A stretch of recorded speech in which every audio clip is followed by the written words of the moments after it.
Watts uncle? காது வச்சு முடிக்க வேண்டிய விஷயத்த இவ்வளவு பெரிய பிரச்சனை ஆக்கிட்டீங்க. என்கிட்ட இந்த விஷயத்த சொல்லியிருந்தீங்கன்னா நான் கமிஷனர்கிட்ட பேசி தீனாவை சம்மதிக்க வச்சிருப்பேன்ல. இல்ல மாப்பிள்ள, விஷயம் கைமீறி போயிடுச்சு. என்ன பண்ணணும் ஏது பண்ணணும்னு யோசிக்கிறதுக்கு முன்னால நியாயம் கேட்டு வந்த இவ ரோட்ல உட்காந்துட்டா. அவளை எங்களால சமாதானப்படுத்த முடியல. அதனால வேற வழி இல்லாம நாங்களும் ரோட்ல உட்காந்துட்டோம்.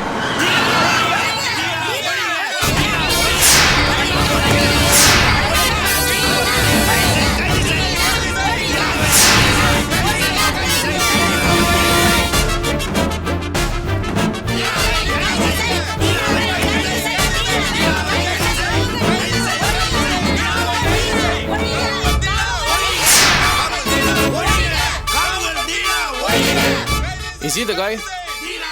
ஆமா மாப்பிள்ள.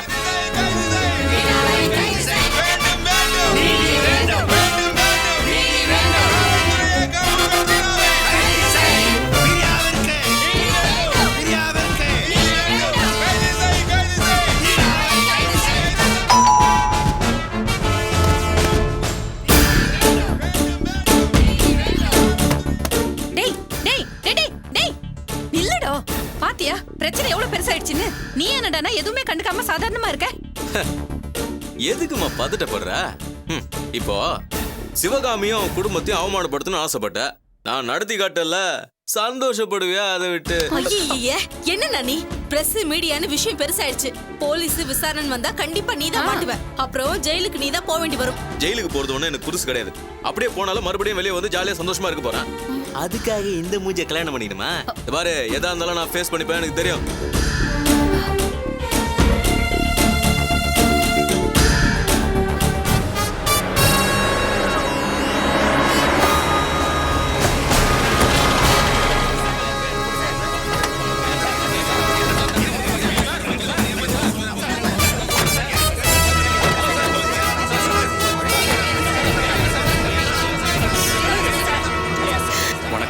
வணக்கங்க.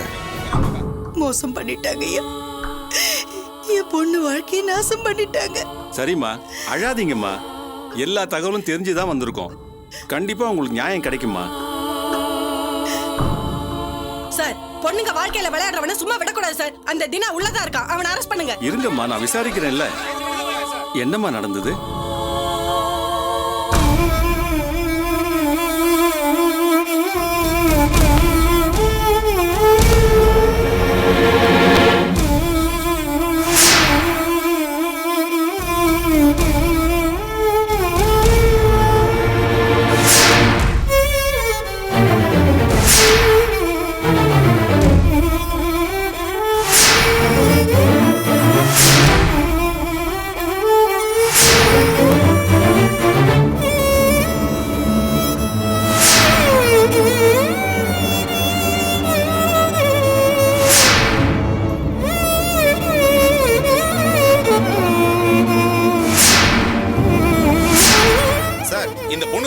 உண்மை சார். இந்த பொண்ணு தீனாவும் பல இடத்துல இருந்தது நானே பாத்துருக்கேன் சார். நீங்க உடனே தீனா அரெஸ்ட் பண்ணி ஆகணும் சார். ஆமா, உடனே தீனா அரெஸ்ட் பண்ணுங்க சார். சரி சரி, அமைதியா இருங்க, அமைதியா இருங்க. என்ன பண்ணணுமோ நான் பண்றேன். கண்டிப்பா தீனாவை அரெஸ்ட் பண்றதுக்கு ஏற்பாடு பண்றேன். அமைதியா இருங்க.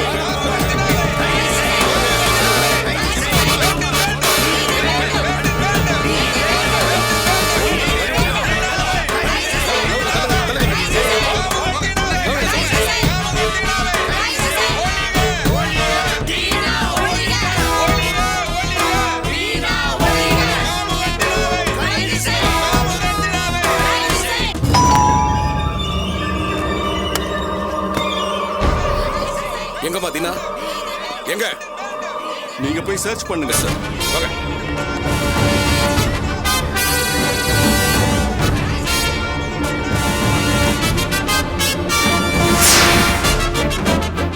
பண்றதையும் பண்ணிட்டு எவ்வளவு தென்னாவிட்டு ஆப்பிள் சாப்பிட்டு இருக்கான் பாரு. எழுதுறா. நான் சார், எவனோ ஒருத்தங்கிட்ட கெட்டு போயிட்டு என் வீட்டு முன்னாடி தர்ணா போனா நான் பொறுப்பாகணும் சார். எழுதுறா முதல்ல. நீ பெரிய உத்தம புத்திரன். ஜெயிலுக்கெல்லாம் போன அக்யூஸ்ட் தானே நீ. எழுதுறாங்க இவனை. சார், என்ன சார் அநியாயமா இருக்கு? ஏய், நீங்க தான் இவன் அம்மாவா? ஆமா சார். நீ யாருமா? தங்கச்சி. சார் போலாங்களா? நீங்க வாங்க. வாங்க.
அவனை விசாரணைக்காக கூட்டிட்டு போறோம்.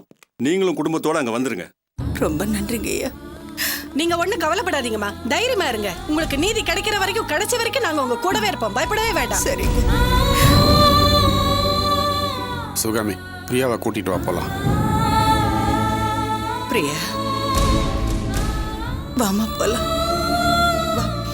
வாமா. எந்திரிமா.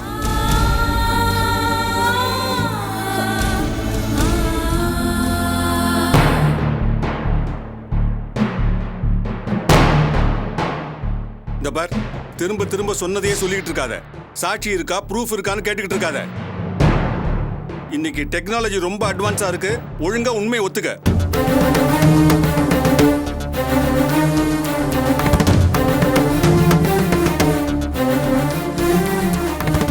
என்ன சார் சும்மா சும்மா மிரட்டுறீங்க? அதான் எந்த தப்பு தன்னாவும் பண்ணலன்னு சொல்றேன்ல. அப்புறம் மறுபடியும் நீங்க வந்து உண்மையை ஒத்துக்கன்னு சொன்னா எப்படி சார்? அட பாவி, எப்படி உன்னால இவ்வளவு தைரியமா போய் சொல்ல முடியுது? சத்தியமா நீ என்ன தொடல. உனக்கு எனக்கு நடுவுல எதுவுமே நடக்கல. நீயும் ஆரம்பத்துல இருந்து இதே தான் திரும்ப திரும்ப சொல்லிட்டு இருக்க. நானும் இல்லைன்னு சொல்லி சலிச்சிட்டேன். இப்படி மறுபடியும் அதிகாரிங்க முன்னாடி அதட்டி கேட்டினா நான் ஒத்துக்கோனா? ஐயோ ஏ ராஸ்கல், இவனை அடிச்சு கொல்லும் சார். இப்படியெல்லாம் கேட்டா உண்மையை சொல்ல மாட்டான். யோ ஏயா கத்துற? பொம்பளை புள்ளைய ஒழுக்கமா வளர்க்க தெரியல, வயித்துல புள்ளைய வாங்கிட்டு வந்து உட்காந்துருக்கா. பெருசா பேசிட்டு இருக்க, பேச்ச குறையா. சார், நாங்க ஏற்கனவே நொந்து போயிருக்கோம். இப்படி குத்தி கட்டி எங்களை வேதனைப்படுத்தாதீங்க. வேற என்னமா பண்றது? பிரச்சனை பெருசாச்சுன்னா அது சுமூகமா தான் பேசி முடிக்கணும். அதை விட்டுட்டு வெற்றம் கொடுத்துறோம்னா என்ன அர்த்தம்? சார், தப்பு பண்ணது அவன். அவனை நீங்க கன்வின்ஸ் பண்றதை விட்டுட்டு பாதிக்கப்பட்டவங்களை கேள்வி மேல கேள்வி கேட்டுட்டு இருக்கீங்க. அதான் விசாரணை பண்ணிட்டு இருக்கல சார். அதுக்குள்ள வெற்றம் குத்துறோம்னா என்ன சார் அர்த்தம்? யோ, டிஎன்ஏ டெஸ்ட் பண்ணா நீ குற்றவாளியா இல்லையான்னு ஈஸியா கண்டுபிடிச்சிடலாம். மரியாதையா உண்மையை ஒத்துக்க, இல்ல 7 வருஷம் ஜெயில் தண்டனை. சார் சும்மா பூச்சாண்டி காட்டாதீங்க சார். ஜெயிலுக்கு போகிறது ஒன்றும் எனக்கு புதுசு இல்லை. அப்படியே மறுபடியும் நீங்கள் என்ன ஜெயிலுக்கு அனுப்புறதா அனுப்புங்க. எனக்கு ஒன்றும் பயம் இல்லை. Did you just see that? என்ன திமிரா பேசுறேன் பாத்தீங்களா? God damn it! Sir please நீங்க கொஞ்சம் அமைதியா இருங்க.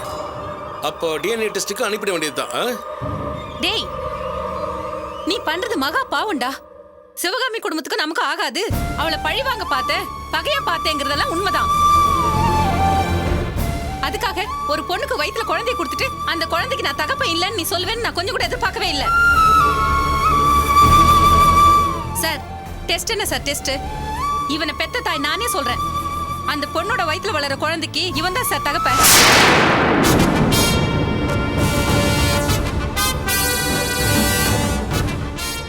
என்ன வளர்ற நீ? நான் ஒன்னும் உளரலடா, உண்மையை தான் சொல்றேன். நான் மட்டும் இல்ல, உன் தங்கச்சி ஜெயந்தியும் சொல்வா.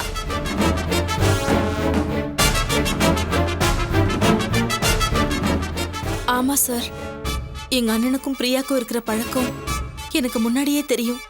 அதுக்கு நான் தான் சாட்சி.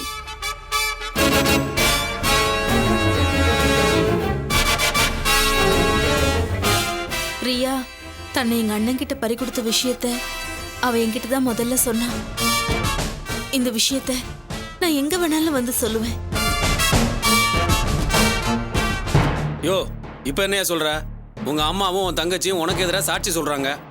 சார், என் தங்கச்சி ஏன் அப்படி சொல்றான்னா, அவ புருஷன் வந்து வாழை வெட்டி என் தங்கச்சி வீட்டுக்கு அனுப்பிட்டார் சார். அதுக்கு பயந்துகிட்டு தான் அவளை எப்படியாவது என் தலையில கட்டணும்னு சொல்லி இவங்க எனக்கு எதிராக பொய் சாட்சி சொல்றாங்க சார். நீங்க டெஸ்ட்டுக்கு அனுப்புங்க சார். நான் ஜெயிலுக்கு போக தயார். அப்போ உன் வாயாலே ஜெயிலுக்கு போறேன்னு ஒத்துக்கிறேன்னா உண்மையை ஒத்துக்கிறேன்னு தானே அர்த்தம்? அதெல்லாம் எதுக்கு சார்? சட்டப்படி நீங்க என்ன செய்யணுமோ அதை செய்யுங்க சார். டேய், ஜெயிலுக்கு போனாலும் போவே, அந்த பொண்ணை கல்யாணம் பண்ண மாட்டேன்னு சொல்லிட்டு இருக்க. அந்த பொண்ணோட பாவம் உன்னை சும்மா விடாதுடா. அதுக்கு பரிகாரமா நீ ஜெயில இருந்து வரும்போது இந்த அம்மாவை நீ உயிரோடவே பார்க்க முடியாது. என்ன மட்டும் இல்ல, உன் தங்கச்சியை நீ உயிரோட பார்க்க முடியாது சொல்லிட்டேன்.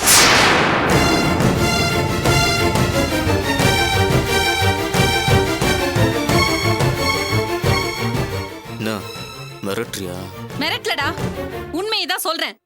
நீ மட்டும் பிரியாவை கல்யாணம் பண்ணாம ஜெயிலுக்கு போனேன்னு வச்சுக்க, அடுத்த நிமிஷமே என்ன உயிரோட பார்க்க முடியாது. இத்தனை நாளா நீ யார பத்தியும் கவலைப்படாம சுயநலமாவே வாழ்ந்துட்ட. ஆனா இதுக்கப்புறம் உனக்கு அன்பு காட்ட, ஆதரவு காட்ட யாரும் இல்லாம நீ அனாதையா தான் திரிய போற. இதுதான் உனக்கு காலம் முழுக்க கிடைக்க போற தண்டனை.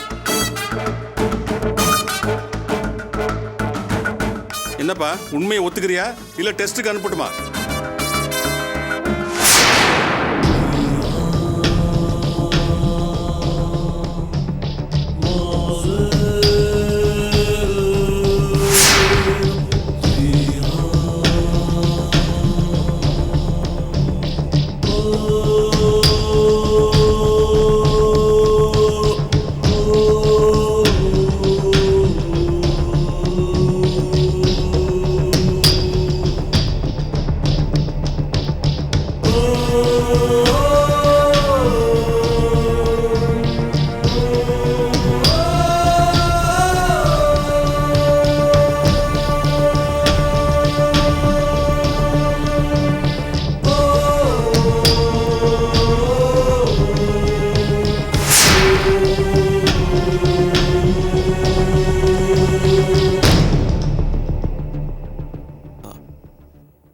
சாரி சார், நான் உண்மையை ஒத்துக்கிறேன்.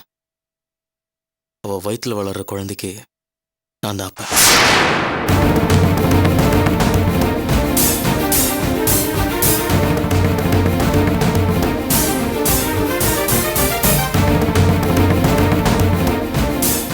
குட். அந்த பொண்ணை கல்யாணம் பண்ணிக்கிறியா? பண்ணிக்கிறேன் சார்.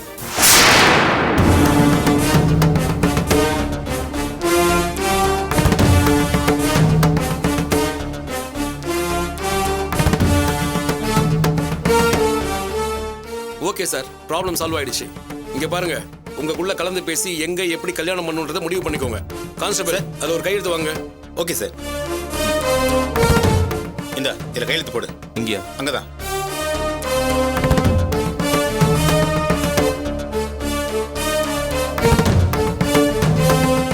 தாங்க சார்.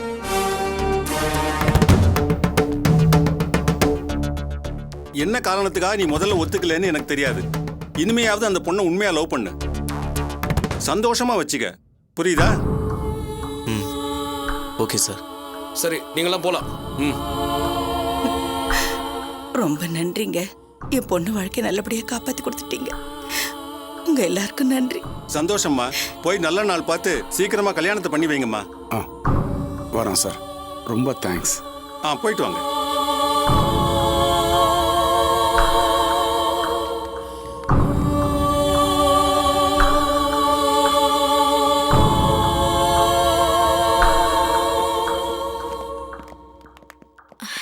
சரிம்மா, நான் கிளம்புறேன். நீயும் அண்ணனும் ஒரு நல்ல நாளா பார்த்து முறையா பொண்ணு கேட்டு வாங்க. வரேம்மா. ஏய், எங்கடி வர? அப்படியே உங்க அம்மா வீட்டுக்கு போ. என்ன மாப்ள, அதான் எல்லாம் நல்லபடியா முடிஞ்சிருச்சுல்ல, என் பொண்ணு ஏத்துக்க கூடாதா? இங்க பாருங்க, நல்ல நாள் பார்த்து பொண்ணு கேட்க வர வரைக்கும் அங்கே இருக்கட்டும். அதுக்கப்புறம் அவன் எங்க வீட்டுக்கு வரட்டும். அப்பா, ஏன் நின்னுகிட்ட நடங்கப்பா. டேய், இத்தனை ஆனதுக்கு அப்புறமும் ஜெயந்தி ஏன்டா வீட்டுக்கு வருவானான்ற? அப்பா, பிரியாவுக்கு கல்யாணம் ஆகிற வரைக்கும் அங்கே இருக்கட்டும். அவ தான் நமக்கு துருப்பிச்சிட்டு. நீங்க வாங்க.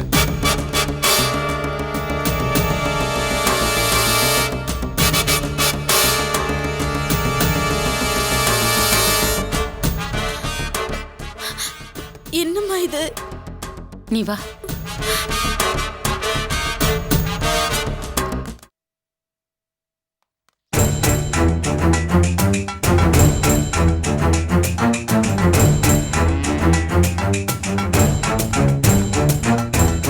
செல்வம், செல்வம், அர்ச்சனா.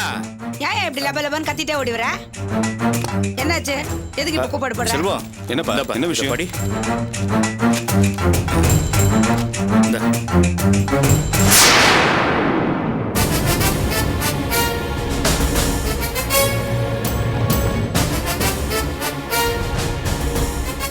தன்னை கர்ப்பமாக்கிவிட்டு கைப்பிடிக்க மறுத்த காதலன் வீட்டு முன்பு போராட்டம் நடத்திய இளம் பெண்ணின் போராட்டம் வெற்றி.